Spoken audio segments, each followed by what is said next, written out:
लालू परिवार की मुश्किलें जो है वो बढ़ती हुई नजर आ रही है, हालांकि कम कभी नहीं हुई थी। लेकिन सबसे बड़ा बात है कि राउज एवेन्यू कोर्ट जो है वो 41 लोगों के साथ लालू परिवार के गणमान्य लोगों का नाम जो है अब उसमें शामिल कर दिया कोर्ट। केस क्या था आपको पता होगा, लैंड फॉर जॉब मामला। अब इस पे हम पटना हाईकोर्ट के अधिवक्ता मधुमय मदिप से जुड़ेंगे और बात करेंगे कि आरोप का तय होना और सिद्ध होना, इन दोनों बातों में क्या अंतर है, और दूसरी बात है कब तक ये मामला निपटाया जा सकता है। सर बहुत स्वागत है। बहुत बहुत शुक्रिया आपका। देखिए, जहाँ तक इस केस के मामले में मुझे बोलना है, मामला अभी जो है फ्रेमिंग ऑफ चार्जेस पर है। चार्जेस फ्रेम हो चुके हैं और चार्ज फ्रेम होते समय न्यायालय बस इतना देखता है कि प्राइमा फेसाई केस बन रहा है कि नहीं बन रहा है। अगर न्यायालय ये पाएगा कि प्राइमा फेसाई केस बन रहा है तो न्यायालय चार्जेस फ्रेम करता है। The innocence until proven guilty still continues.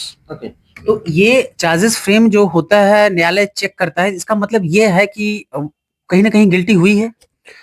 Prima facie इस स्टेज, मतलब देखिए हम आपको फिर से समझाते हैं। पहला होता है एफआईआर। एफआईआर के बाद जमा होती है चार्जशीट। चार्जशीट के बाद न्यायालय लेता है संज्ञान। संज्ञान के बाद न्यायालय डिस्चार्ज का एक मौका देता है और डिस्चार्ज के एक मौके के बाद आपका चार्जेस फ्रेम होता है।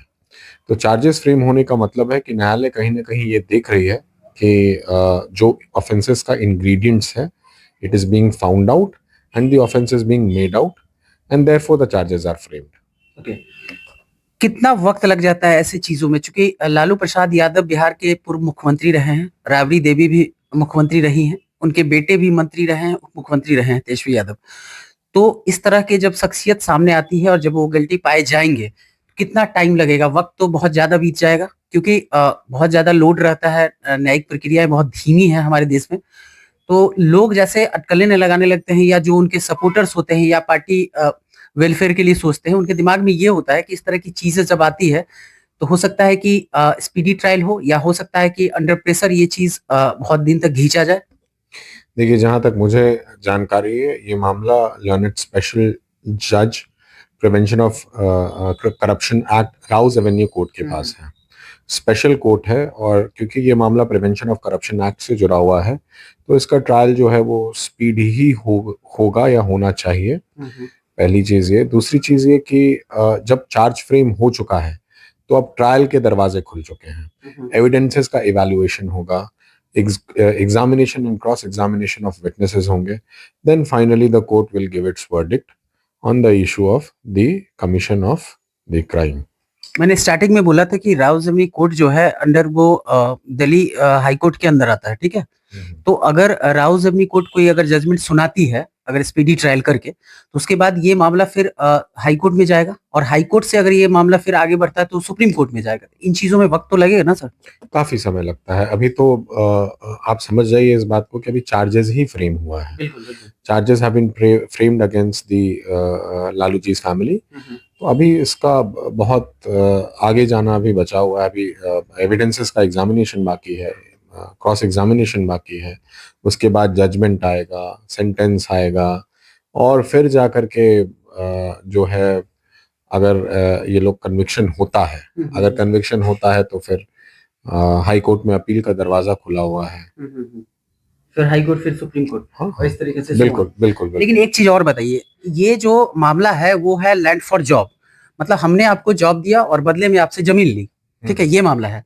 तो जिन लोगों ने उस काल में, जिस time Lalu Prasad Yadav railway ministry में थे, रेलवे मिनिस्टर हुआ करते थे, उस टाइम में उन्होंने जिन लोगों से जमीन ली और उसके बदले में उनको जॉब दिया, तो ये जब मामला अब जब लास्ट फेज में जाएगा और ये गिल्टी पाए जाएंगे, या उस समय बहुत नियर रहेंगे, पास रहेंगे जजमेंट के, तो उस समय जो लोग जमीन लेके जमीन दे के और जॉब लिए थे, उनकी जॉब जा सकती है, उन पे भी चार्जेस होगा?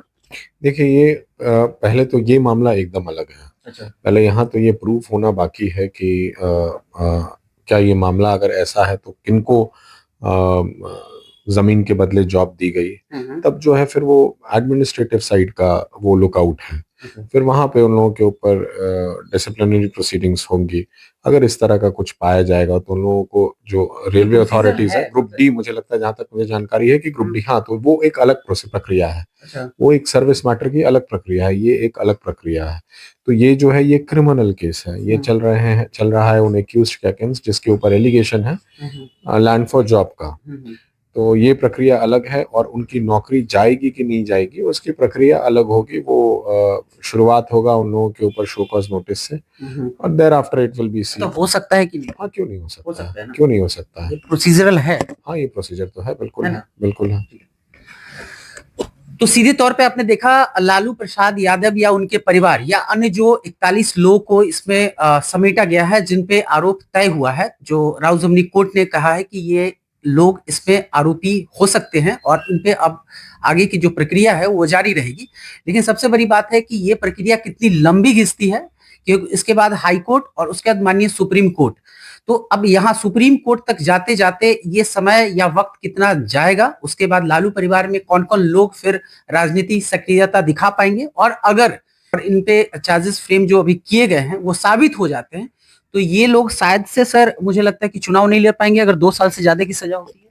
हाँ, बिल्कुल बिल्कुल बिल्कुल चुनाव नहीं लड़ पाएंगे। अगर एक बार कन्विक्शन हो जाता है तो ये चुनाव नहीं लड़ पाएंगे। जैसे लालू प्रसाद यादव अभी चुनाव नहीं लड़। हाँ जी, हाँ जी।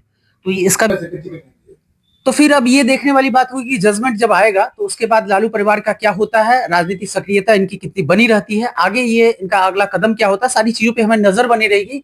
फिलहाल इस पूरे वीडियो खबर के माध्यम से और वकील साहब ने जो बताया, दलील दी, इस पे आपकी क्या विचार है? आप हमारे कमेंट सेक्शन में जाके अपने विचार हमारे साथ साझा कर सकते हैं। बने रहे हमारे साथ।